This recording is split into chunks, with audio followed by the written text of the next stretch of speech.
Hi all. LDC notification വന്നതിൽ പിന്നെ എല്ലാവരും തീവ്ര പഠനത്തിലാണെന്നറിയാം.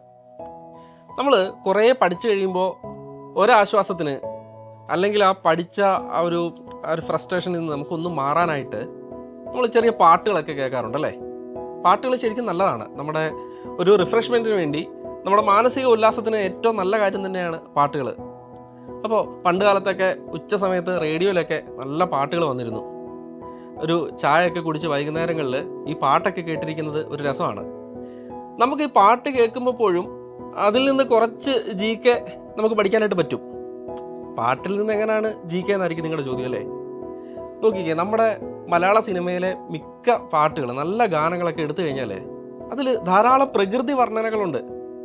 നമ്മുടെ കവികളൊക്കെ എന്തുമാത്രം പ്രകൃതിയെ നിരീക്ഷിക്കുന്നുണ്ട്, അല്ലെങ്കിൽ പ്രകൃതിയുടെ സൗന്ദര്യത്തെ അവർ ആസ്വദിക്കുന്നുണ്ട് എന്നുള്ളതാണ് ഈ പാട്ടുകളൊക്കെ ആ പാട്ടുകളുടെ ഭംഗി നമുക്ക് തരുന്ന തെളിവ്. അപ്പോൾ ചില പാട്ടുകൾ ജോഗ്രഫി പഠിക്കാനും വളരെ പ്രയോജനം ചെയ്യുന്നതാണ്. ചില സിനിമകളും ചില പാട്ടുകളൊക്കെ കേൾക്കുമ്പോൾ അതിനകത്തുള്ള ചില വരികളൊക്കെ കേൾക്കുമ്പോൾ പഠിപ്പിച്ച പല കാര്യങ്ങളും അതിനകത്ത് കവർ ചെയ്ത് പോയിട്ടുള്ളതായിട്ട് എനിക്ക് തോന്നിയിട്ടുണ്ട്. അത്തരത്തിലൊരു 2-3 പാട്ടുകൾ നമുക്ക് കേൾക്കാം. പഴയ പാട്ടുകളും പുതിയ പാട്ടുകളും ഉണ്ട്, എല്ലാം ഉണ്ട്. കുറച്ച് പാട്ടുകൾ കേൾക്കാം. ആ പാട്ടുകൾക്കകത്തുള്ള ചില GK കണ്ടന്റ് ഞാൻ നിങ്ങൾക്ക് പരിചയപ്പെടുത്തി തരാം. അതാണ് ഇന്നത്തെ സെഷൻ. ആദ്യത്തെ പാട്ട് കുറച്ച് പഴയ പാട്ടാണ്, നല്ല രസമുള്ളൊരു പാട്ട്. നമുക്കൊന്ന് കേൾക്കാതെ.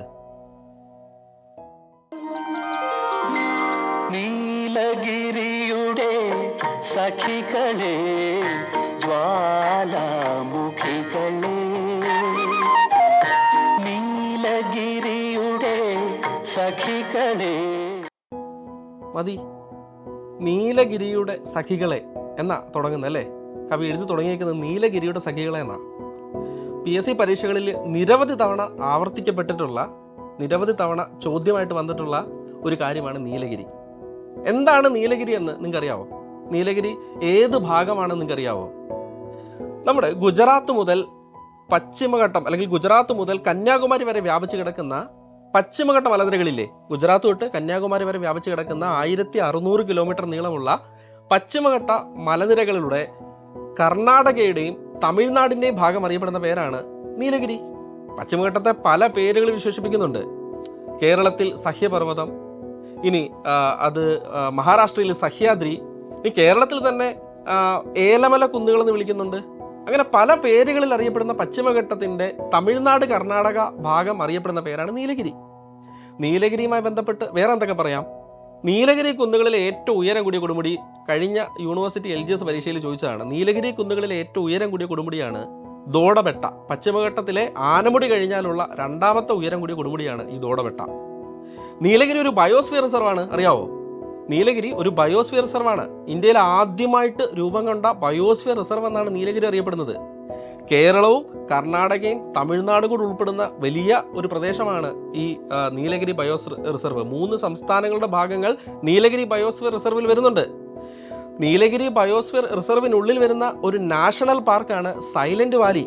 നമ്മുടെ പാലക്കാട് ജില്ലയിലെ സൈലന്റ് വാലിയിലെ നീലഗിരി ബയോസ്ഫിയർ റിസർവിനുള്ളിൽ വരുന്ന ഒരു നാഷണൽ പാർക്കാണ്. വേറെയുണ്ട് നാഷണൽ പാർക്കുകൾ, പക്ഷെ അത് കർണാടകയിലൊക്കെയാണ്.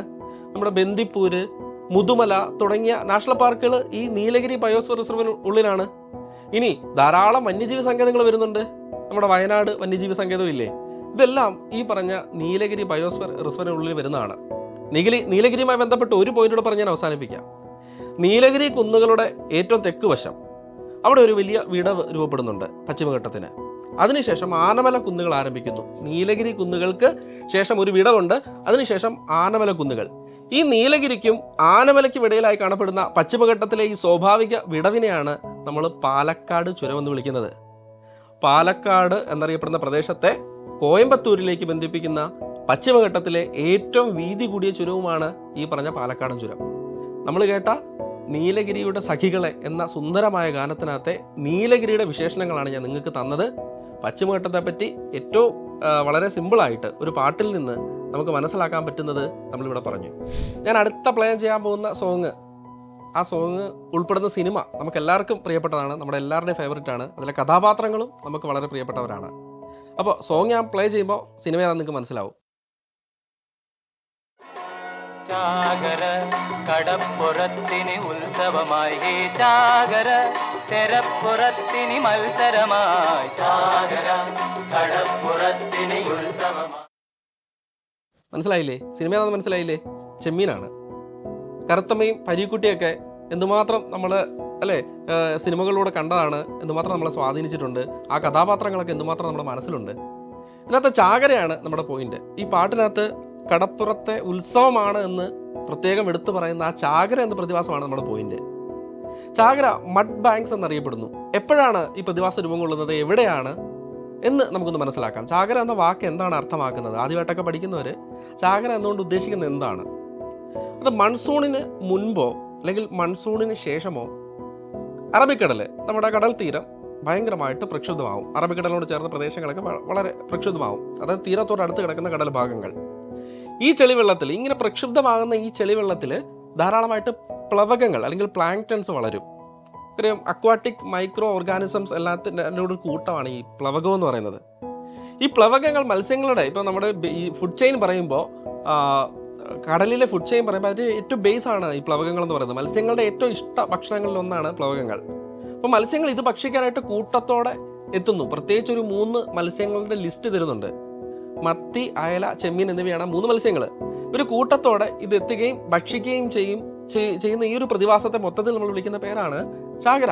ചാകര തീർച്ചയായിട്ടും മത്സ്യബന്ധനം അല്ലെങ്കിൽ കടൽ തീരത്ത് താമസിക്കുന്നവരെ സംബന്ധിച്ച് അവരുടെ വരുമാന സ്രോതസ്സുകൾ അല്ലെങ്കിൽ അവരുടെ ആ ഒരു ബുദ്ധിമുട്ടുകളൊക്കെ മാറുന്ന സമയമായിട്ടാണ് സിനിമകളിലൊക്കെ ചിത്രീകരിച്ചിട്ടുള്ളത്. ചെമ്മീനകത്ത് ചാകര വരുമ്പോൾ അവർക്കുണ്ടാകുന്ന സന്തോഷവും പിന്നീടുള്ള അവരുടെ ആ ഒരു ജീവിതത്തിലുണ്ടാകുന്ന മാറ്റങ്ങളും ഒക്കെ ആ ഒരു ചിത്രത്തിൽ പല ഭാഗത്തായിട്ട് പറയുന്നുണ്ട്. ഒരു ചാകരയോടനുബന്ധിച്ച് അവർക്കുണ്ടാകുന്ന മാറ്റങ്ങൾ, അവർക്കുണ്ടാകുന്ന ചേഞ്ചസിനെ പറ്റി പറയുന്നുണ്ട്. അപ്പോൾ മറക്കരുത് ഇനി ചാകര നമ്മുടെ ഈ ഒരു പാട്ടിനകത്ത് നമ്മൾ കേട്ട പോയിന്റാണ് ചാകര.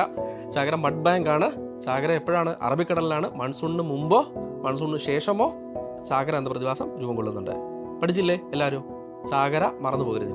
അടുത്തായി നിങ്ങൾക്ക് എല്ലാവർക്കും ഇഷ്ടമുള്ള, ഉറപ്പായിട്ട് ഞാൻ പറയുവാണ്, നിങ്ങളെല്ലാവരും ആസ്വദിച്ചിട്ടുള്ള അല്ലെങ്കിൽ ഇപ്പോഴും നിങ്ങളുടെയൊക്കെ പ്ലേലിസ്റ്റിലുള്ള ഒരു സോങ്, അതാണ് നമ്മൾ അടുത്തായിട്ട് നോക്കാൻ പോകുന്നത്. ആ പാട്ട് നമുക്കൊന്ന് കേൾക്കാം. ആദ്യം ഒരു 4 വരി നമുക്ക് അതിൻ്റെ ഒന്ന് കേൾക്കാം. ഓക്കെ. കാതിൽ തേൻ മഴയായി പാടു കാറ്റേ കടലേ, കാതിൽ തേൻ മഴയായി പാടു കാറ്റേ കടലേ, കടൽ കാറ്റിൻ മുത്തങ്ങളിൽ കരൾ കുളിർത്താരോ, മധുരമായി പാടും മണിശംഖുകളായി കാതിൽ തേൻ മഴ.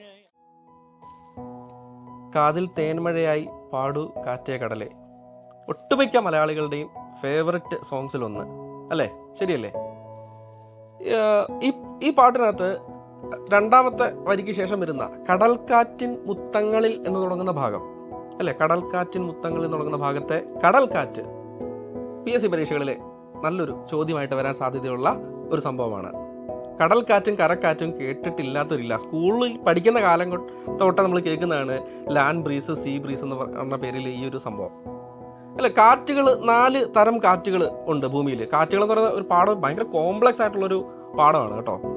PSC എക്സാംസിന് നമുക്ക് കാറ്റുകളുടെ ഉറവിടം തേടി എന്നൊരു പാഠം 10ാം ക്ലാസ്സിലുണ്ട്. നന്നായിട്ട് പഠിക്കേണ്ട ഒരു പാഠമാണ്. അതിൽ കാറ്റുകളെ പറ്റി ഡീറ്റെയിൽ ആയിട്ടുള്ള പരാമർശം നടത്തുന്നുണ്ട്. 4 വിധത്തിലുള്ള കാറ്റുകൾ ഭൂമിയിലുണ്ട്. ആഗോളവാദം അല്ലെങ്കിൽ സ്ഥിരവാദം, അതാണ് ഒന്നാമത്തെ ടൈപ്പ് വിൻഡ്. രണ്ടാമത്തത് അസ്ഥിരവാദങ്ങൾ എന്നറിയപ്പെടുന്നൊരു ടൈപ്പ് വിൻഡ്. 3 കാലികവാദങ്ങൾ. 4ാമത്തത് പ്രാദേശികവാദങ്ങൾ. ഞാൻ ഈ 3ാമത് പറഞ്ഞ കാലികവാദം എന്ന സെഗ്മെന്റിനകത്ത് വരുന്ന 3 ടൈപ്പ് വിൻഡ് അല്ലെങ്കിൽ കാലികവാദത്തിൻ്റെ 3 ഉദാഹരണങ്ങളാണ്. 1 മൺസൂൺ കാറ്റുകൾ, 2 ഇപ്പം നമ്മൾ കേട്ട കടൽ കാറ്റ്, അതുപോലെ അതിൻ്റെ കൂടെ കരക്കാറ്റ്. 3ാമത്തായിട്ട് പഠിക്കുന്നതാണ് അല്ലെങ്കിൽ 3ാമത്തെ എക്സാമ്പിളായിട്ട് വരുന്നതാണ് പർവ്വതക്കാറ്റും താഴ്വരക്കാറ്റും. നോക്കി, കാലികവാദത്തിന് ഉദാഹരണമായി നമ്മൾ പഠിച്ചതാണ് ഏത്? കടൽക്കാറ്റും കരക്കാറ്റും. അപ്പോൾ എന്താണ് കടൽക്കാറ്റ്? എവിടെ നിന്ന് എങ്ങോട്ടേക്ക് വീശുന്ന കാറ്റാണ് കടൽക്കാറ്റ്? ഏത് സമയമാണ്? ഇതാണ് നമ്മൾ പഠിച്ചു വെക്കേണ്ടത്. പകൽ സമയത്ത് കര ധാരാളമായി ചൂടാവുകയും കരഭാഗത്ത് വായു വികസിച്ചുയർന്ന് അല്ലെങ്കിൽ സംവഹനം നടന്ന് അവിടെ ന്യൂനമർദ്ദമായി രൂപം കൊള്ളുകയും ചെയ്യും. ഈ സമയം, അതായത് പറഞ്ഞ ഈ പകൽ സമയത്ത് കടലിന് മുകളിൽ താരതമ്യേന ചൂട് കുറവാണ്. ഓക്കെ, അതായത് അവിടെ മർദ്ദം കൂടുതലാണ്. ചൂട് കുറവാണ്, അവിടെ മർദ്ദം കൂടുതലാണ്. ഈ സമയം കടലിന് മുകളിലുള്ള ഉയർന്ന മർദ്ദ മേഖലയിലുള്ള വായു കരയിലേക്ക് വീശുന്നതിനെയാണ് നമ്മൾ കടൽക്കാറ്റെന്ന് വിളിക്കുന്നത്. അപ്പം സമയം ഏതാണെന്ന് കിട്ടിയില്ലേ? യെസ്, പകൽ സമയത്ത് കടലിന് മുകളിലുള്ള ഉയർന്ന മർദ്ദ മേഖലയിലെ വായു കരഭാഗത്തേക്ക്, ന്യൂനമർദ്ദമുള്ള കരഭാഗത്തേക്ക് വീശുന്നതിനെയാണ് നമ്മൾ എന്ത് വിളിക്കുന്നത്? കടൽക്കാറ്റ്. രാത്രിയാകുമ്പോൾ ഈ കണ്ടീഷൻ നേരെ റിവേഴ്സ് ആവും. രാത്രിയാകുമ്പോൾ കടൽ ചൂടാവും, കടലിന് മുകളിൽ ന്യൂനമർദ്ദം രൂപം കൊള്ളും, കരയ്ക്ക് മുകളിൽ കര തണുക്കും, കരയ്ക്ക് മുകളിൽ ഉച്ചമർദ്ദം രൂപം കൊള്ളും. ഈ കരയിൽ നിന്ന് കടലിലേക്ക് കാറ്റ് തിരികെ വീശും രാത്രിയാവുമ്പോൾ. അതിനെയാണ് കരക്കാറ്റെന്ന് വിളിക്കുന്നത്. ഇനി ഇത് തിരിഞ്ഞു പോകില്ല എന്ന് കരുതുന്നു. കൂടുതൽ ആളുകളുടെയും ഒരു കൺഫ്യൂഷൻ എന്ന് പറയുന്നത് ഏത് സമയത്താണ്, എവിടെ നിന്ന് എങ്ങോട്ടാണ്. കടൽക്കാറ്റെന്ന് കേൾക്കുമ്പോൾ എല്ലാവരും കരുതും കടലിലേക്ക് വീശുന്ന കാറ്റെന്ന് കരുതും. അല്ല, കടലിന് മുകളിൽ നിന്ന് കരഭാഗത്തേക്ക് വീശുന്ന കാറ്റുകളാണ് കടൽക്കാറ്റ്. ഇത് പകൽ സമയമാണ് രൂപം കൊള്ളുന്നത്. ഇനി നേരെ തിരിച്ച് രാത്രി കരയിൽ നിന്ന് കടലിലേക്ക് വീശുന്ന കാറ്റാണ് ഏത്? കരക്കാറ്റ്. എല്ലാവർക്കും കാതിൽ തേൻമഴ എന്ന ആ ഒരു പാട്ടിൽ നിന്ന് കടൽക്കാറ്റും കരക്കാറ്റും വിവിധതരം കാറ്റുകളും മനസ്സിലായെന്ന് കരുതുന്നു. കാറ്റുകളെ പറ്റിയുള്ള ഡീറ്റെയിൽ ആയിട്ടുള്ള പാഠങ്ങൾ നമ്മുടെ ആപ്പിനകത്ത് അവൈലബിൾ ആണ്. അതൊക്കെ നിങ്ങൾ കാണണം കേട്ടോ.